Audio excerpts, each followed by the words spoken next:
Good morning, dear students. Dear students, this is Atul Tyagi. This is class 11th physics. So let's start our video with question number 1. Are the intermolecular forces involved in a formation of liquids and solids different in nature? इसका answer है yes.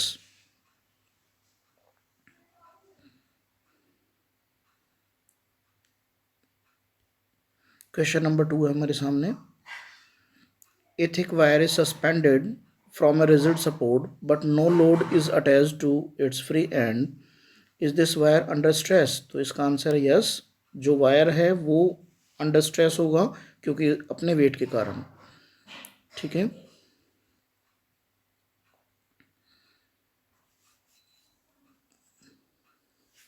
Question number 3 है among solid liquid and gases which possess the greatest bulk modulus.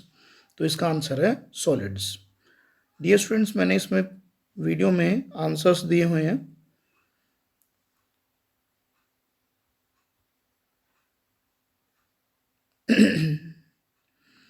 Next question है right copper, steel, glass and rubber in the order of increasing coefficient of elasticity. तो इसका answer है पहले rubber आएगा, उससे ज़्यादा होगी ग्लास की वैल्यू, उससे ज़्यादा कॉपर की वैल्यू होगी और उससे ज़्यादा स्टील की वैल्यू होगी.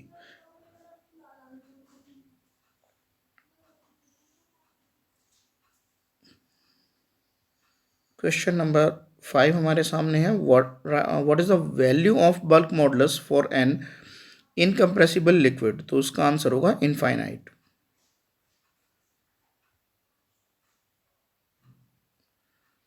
नेक्स्ट क्वेश्चन 6 है what is the value of modulus of rigidity for an incompressible liquid. तो इसका आंसर होगा 0.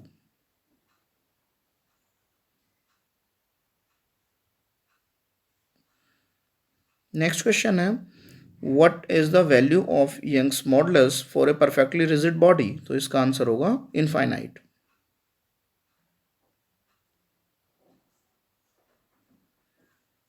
क्वेश्चन नंबर 8 है हमारे सामने which state of the solid is more stable, crystalline और अमोर्फस. तो इसका आंसर होगा क्रिस्टलाइन. क्रिस्टलाइन सॉलिड जो होते हैं वो ज़्यादा स्टेबल होते हैं as compared to amorphous.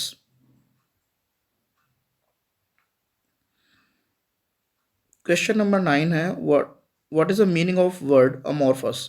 Amorphous उसे बोलते हैं जिसकी कोई फॉर्म ना हो, मतलब विदाउट एनी फॉर्म. जो सॉलिड्स होंगे उन्हें हम अमोर्फस कहेंगे. क्वेश्चन नंबर 10 हमारे सामने है what is the modulus of rigidity of A fluid. तो इसका आंसर होगा 0. क्योंकि फ्लूइड का कोई डेफिनेट शेप नहीं होती, इसलिए इसका जो मॉडुलस ऑफ रिजिडिटी होगा वो 0 होगा.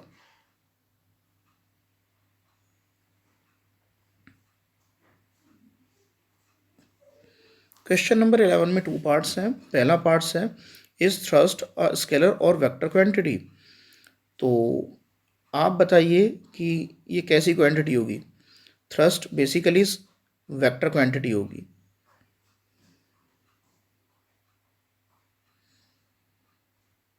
क्वेश्चन नंबर 11 का बी पार्ट है a piece of chalk immerse in water emits bubbles in all direction why. जो चौक होती है उसमें बहुत सारी कैपिलरीज बनी हुई होती हैं. ठीक है. और इन कैपिलरीज के कारण जो एयर होती है, जैसे उसे हम चौक को वाटर में इमर्ज करते हैं तो उसमें से एयर निकलनी शुरू हो जाती है और उस एयर जब एक्सपेल्ड करती है वाटर को तो वहाँ से बबल्स बनने शुरू हो जाते हैं. ठीक है. आप इतना लंबा ना लिखकर आप सीधा लिख सकते हैं. इसमें पूछा है a piece of chalk immerse in water emits bubble in all directions why. तो आप सीधा लिख सकते हैं it is due to capillary action. ये भी सफिशिएंट है. हालांकि मैंने इसमें एक्सप्लेनेशन आपको पूरा का पूरा लिख दिया है और बता भी दिया है, लेकिन फिर भी यदि आपको पूरा का पूरा याद नहीं रहता है तो आप सीधा आंसर लिख सकते हैं it is due to capillary action. Okay.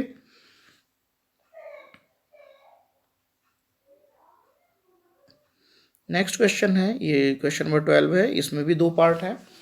पहला पार्ट है हमारा name 2 practical applications of pascal's law. तो इसका आंसर होगा पहला है हाइड्रोलिक प्रेस और दूसरा है हाइड्रोलिक ब्रेक।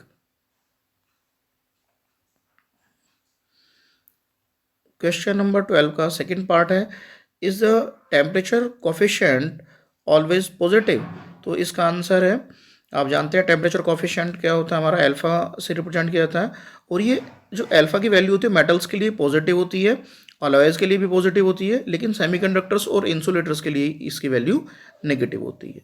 ठीक है, तो आंसर में आप सिंपली नो बोलेंगे। हाँ, क्योंकि इसमें यही पूछा गया कि is the temperature coefficient always positive, तो आप इसमें आंसर केवल नो लिखेंगे। आप फर्दरली लिखना चाहें तो लिख सकते हैं।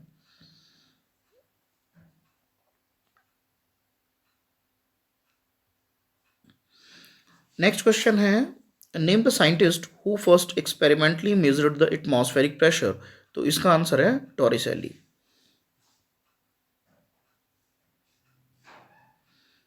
क्वेश्चन नंबर 14 में भी टू पार्ट्स हैं। पहला है हमारा, what is indicated by the gradual increase of atmospheric pressure? तो इसका मतलब है एटमॉस्फेरिक प्रेशर जब ड्राई वेदर होगा तो एटमॉस्फेरिक प्रेशर धीरे धीरे बढ़ेगा। ठीक है, तो इसका आंसर होगा सिंपली ड्राई वेदर।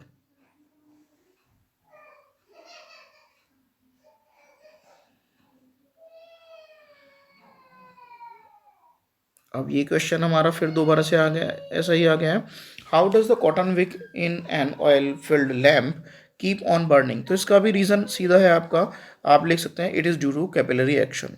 ठीक है, क्योंकि जो इसकी विक होती है, विक में थ्रेड्स होते हैं और वो स्मॉल कैपिलरीज की तरह बिहेव करते हैं। ठीक है,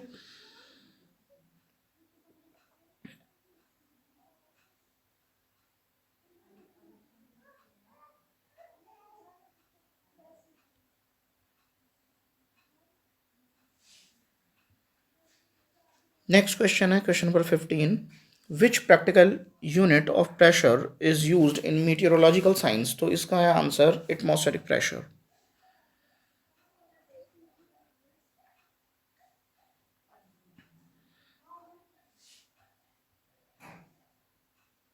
नेक्स्ट क्वेश्चन आता है, in which case a body will weigh maximum? First है एयर, सेकेंड वैक्यूम और थर्ड वाटर। इसे आप सोचिए, सोचकर आंसर देने की कोशिश कीजिए। मोस्ट प्रोबेबली आप में से कुछ का आंसर एयर आया होगा तो कुछ का आंसर वाटर आया होगा, जबकि इसका राइट आंसर है वैक्यूम। वैक्यूम में वो बॉडी ज़्यादा वेट महसूस होगा हमको।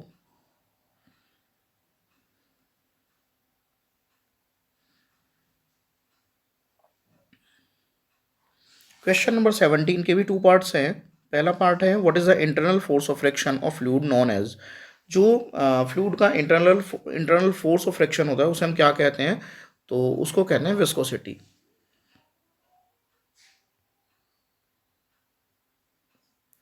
सेकेंड पार्ट है इसी क्वेश्चन का, why is food cooked faster in the pressure cooker? Why does it become difficult to cook food in the mountains? Dear students, आपको इसका आंसर खुद सर्च करना है। हालांकि इसका आंसर मैंने दिया हुआ है, लेकिन आप पहले इसका आंसर खुद अपने माइंड से सर्च करके देखेंगे, उसके बाद फिर आप इसको होमवर्क में आपके लिए ये रहा आंसर।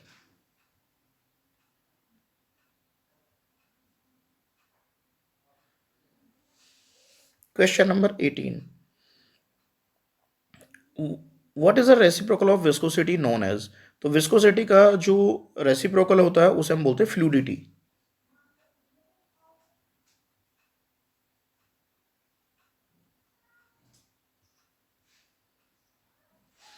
नेक्स्ट क्वेश्चन है, name the CGS and SI unit of coefficient of viscosity? तो सीजीएस यूनिट जो होती है हमारी कोएफिशिएंट ऑफ विस्कोसिटी की, वो पॉइज होती है, और एसआई यूनिट होती है डेकापॉइज। डेकापॉइज को आप पॉइजली भी कहते हैं।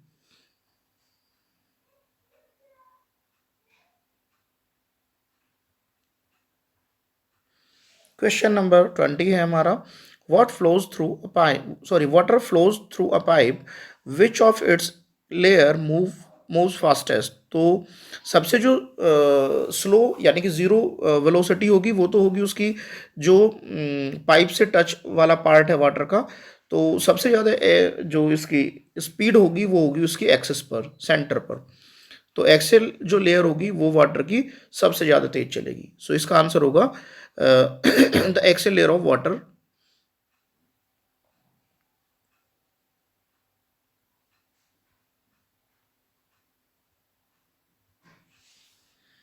क्वेश्चन नंबर 21 में भी टू पार्ट्स हैं। पहला है हमारा, out of solid friction and viscous force which is independent of velocity. तो इसका आंसर है solid friction. Solid friction velocity पर डिपेंड नहीं करता।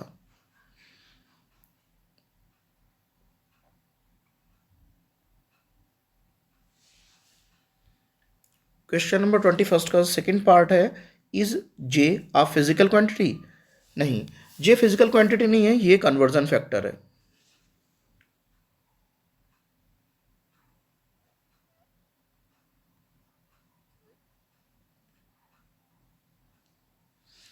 नेक्स्ट क्वेश्चन है 22, इसके भी टू पार्ट्स हैं। What is the nature of the graph between terminal velocity of spherical body and the square of its radius. तो इसके लिए आंसर आएगा आपका स्ट्रेट लाइन।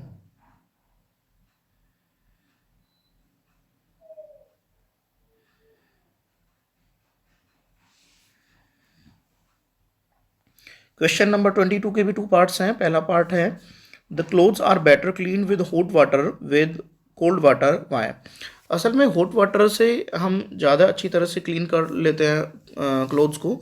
इसका रीज़न है क्योंकि जैसे जैसे टेम्परेचर राइज होता है वैसे वैसे सरफेस टेंशन डिक्रीज होता है। ठीक है, तो अब यहाँ पर हॉट वाटर का टेम्परेचर ज़्यादा होता है as compare to cold water, that's why hot water के लिए सरफेस टेंशन डिक्रीज हो जाती है और इसके कारण वो ज़्यादा क्लोथ के ज़्यादा पार्ट को वेट करता है और उसकी वेटिंग पावर जो होती है वो बढ़ जाती है और इसी के कारण हमारी वॉशिंग पावर भी उसकी बढ़ जाती है। मैंने यहाँ वॉशिंग पावर बोला है, पाउडर मत समझ लेना, वॉशिंग पाउडर अलग होता है।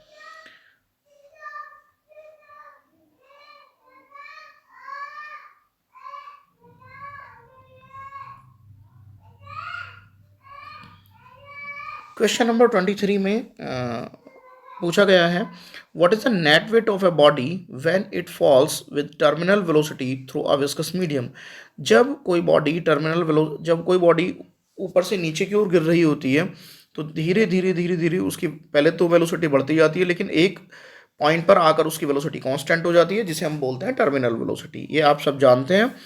और इस केस में क्या होता है, डाउनवर्ड फोर्स और अब जो अपवर्ड फोर्स दोनों के दोनों हमारे पूरे बैलेंस हो जाते हैं, वर्टिकली बैलेंस होते हैं और जिसके कारण क्या होता है, हमारा वेट हमारा ज़ीरो कंसीडर किया जाएगा क्योंकि दोनों ही फोर्स इक्वल होंगे, एक्शन और रिएक्शन।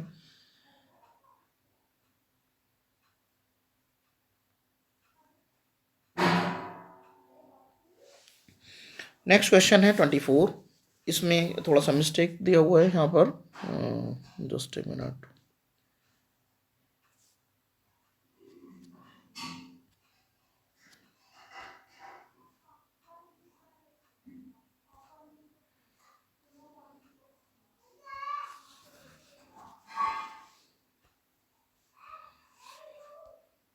हाँ जी, इसमें दिया हुआ है व्हाट टी, टी दिया हुआ है, मिस्टेक है T. What is the range of Reynolds number for the laminar flow of a liquid. तो लेमिनार फ्लो के लिए जो रेनॉल्ड नंबर की वैल्यू होती है वो 0 से लेके 2000 तक होती है।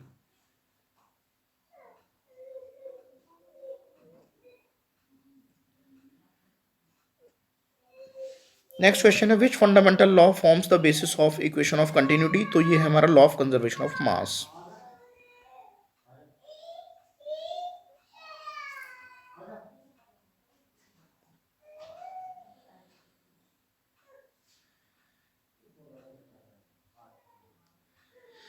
नेक्स्ट क्वेश्चन है हमारा, what will be the nature of graph between the velocity of fluid flow and area of cross section of pipe. तो इसका आंसर है रेक्टेंगुलर पैराबोला।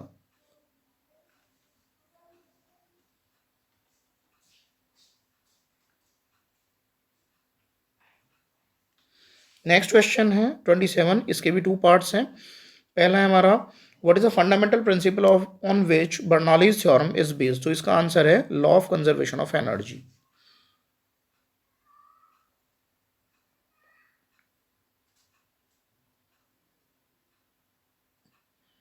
क्वेश्चन नंबर 27 का बी पार्ट्स है antiseptic have low surface tension why. तो इसका reason भी यही है, जो एंटीसेप्टिक्स होते हैं उनका सरफेस टेंशन लो रखा जाता है ताकि वो ज़्यादा से ज़्यादा जो वुंड है उसके ज़्यादा से ज़्यादा एरिया को कवर कर सकें, ठीक है, और घाव को जल्दी से भरा जा सके, ठीक है।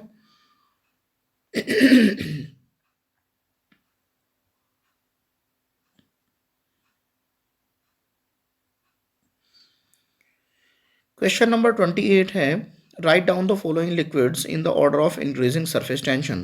तो इसमें है हमारा वाटर, मरकरी और सॉफ्ट सॉल्यूशन। सबसे कम जो सरफेस टेंशन होता है वो सॉफ्ट सॉल्यूशन का होता है, उसके बाद वाटर, और सबसे इन तीनों में सबसे ज़्यादा जो सरफेस टेंशन होगा वो होगा हमारा मरकरी का।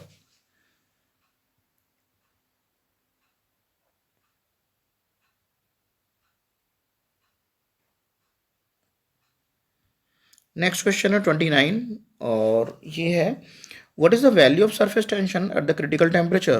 तो सरफेस टेंशन जो होता है हमारा क्रिटिकल टेम्परेचर पर ज़ीरो हो जाता है, तो इसका आंसर है ज़ीरो।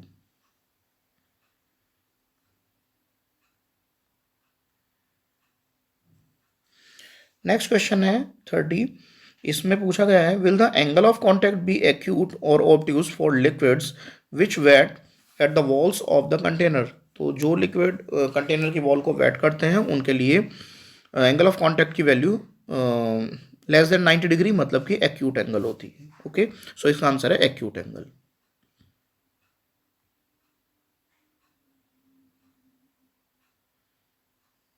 नेक्स्ट क्वेश्चन है will the angle of contact be acute और obtuse for liquids which do not wet at the walls of the container. तो इसका आंसर मुझे बताने की जरूरत नहीं है, आप लोग समझ गए होंगे। पिछले क्वेश्चन के लिए वो एक्यूट था, तो इस क्वेश्चन के लिए हमारा ऑब्ट्यूज होगा। So the right answer is obtuse.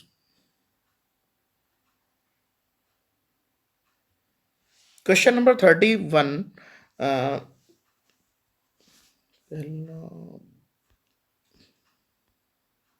Question number 31 का ए पार्ट वो था और बी पार्ट है हमारा railway tracks are laid on large size wooden sleepers why. ये इसलिए किया जाता है ताकि एरिया बढ़ जाए, और एरिया बढ़ेगा तो प्रेशर कम हो जाएगा, ठीक है।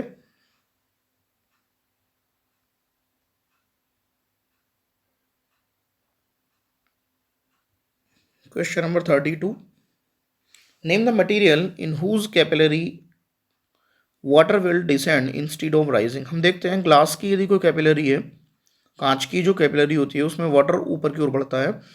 तो इसमें पूछा गया है कि किस मटेरियल की कोई कैपिलरी बनाई जाए जिसमें वाटर ऊपर बढ़ने के प्लेस पर नीचे की ओर बढ़ना स्टार्ट हो जाए। तो इसका आंसर होगा हमारा पैराफिन वैक्स। यदि पैराफिन वैक्स की कोई कैपिलरी बनेगी तो उसमें वाटर ऊपर चढ़ने की प्लेस पर नीचे की ओर बढ़ेगा।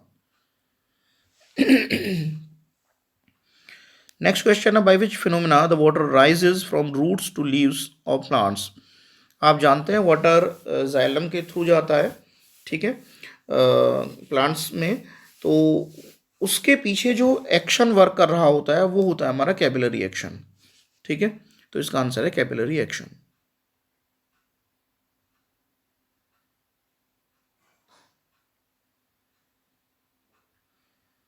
नेक्स्ट क्वेश्चन है give relationship between poise and डेकापॉइज।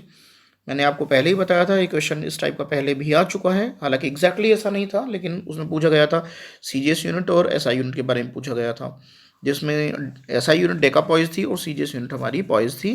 तो डेकापॉइज और पॉइज में जो रिलेशन होता है वो ये होता है, आप यहाँ से समझ सकते हैं डेका, डेक होता है 10 के लिए, डेक जो होता है 10 के लिए लिया जाता है, तो 10 poise means डेकापॉइज। Okay, so 1 decapoise equals to 10 poise.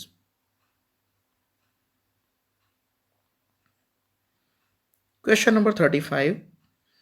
A thick wire is suspended from the rigid support but no load is attached to its free end. Is this wire under stress?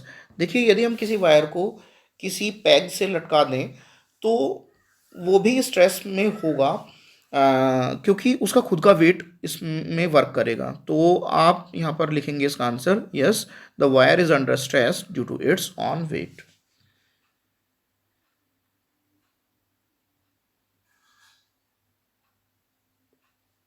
Question number 36, में भी two parts हैं। पहला है हमारा we can cut an apple easily with a sharp knife as compared to with a blunt knife. Why?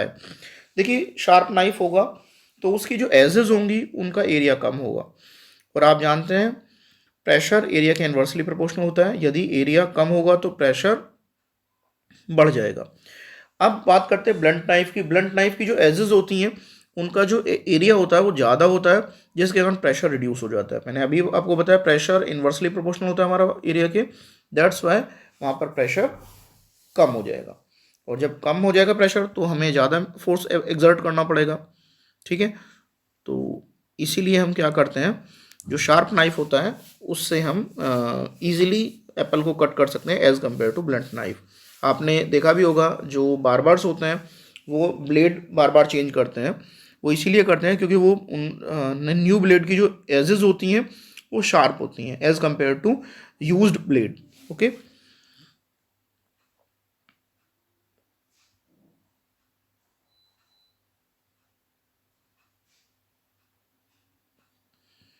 Question number 36 का B part है, is temperature of macroscopic और microscopic concept. तो टेम्परेचर जो है हमारा मैक्रोस्कोपिक कॉन्सेप्ट है, ठीक है।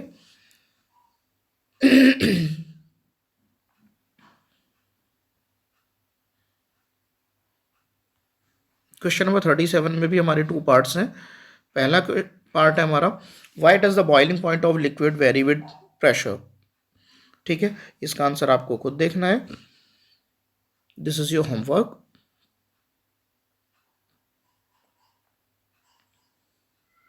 क्वेश्चन नंबर 37 का बी पार्ट है why two streamlines cannot cross each other. कोई भी टू स्ट्रीम लाइन्स एक दूसरे को क्यों नहीं काट सकती? वो इसलिए नहीं काट सकती क्योंकि जिस पॉइंट पर वो काटेंगी, यदि ऐसा हुआ तो दो डायरेक्शन एक ही पॉइंट पर होंगी जो कि पॉसिबल नहीं है।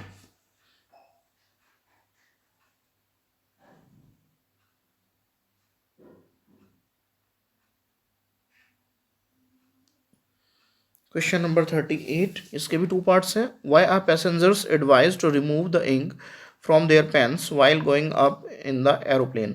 हमको पता है जैसे जैसे हम ऊपर की ओर बढ़ते जाते हैं तो प्रेशर जो होता है हमारा डिक्रीज होता चला जाता है। अब प्रेशर डिक्रीज होगा तो जो इंक हमने फिल की है उस पेन में वो अर्थ पर फिल की है और एटमॉस्फेयर प्रेशर वहाँ पर थोड़ा ज़्यादा था।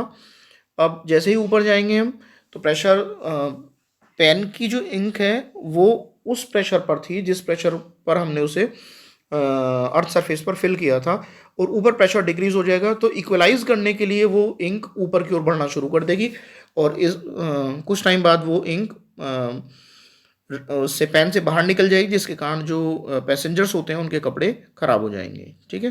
That's why passengers are advise to remove the ink from their pens while going up in an aeroplane.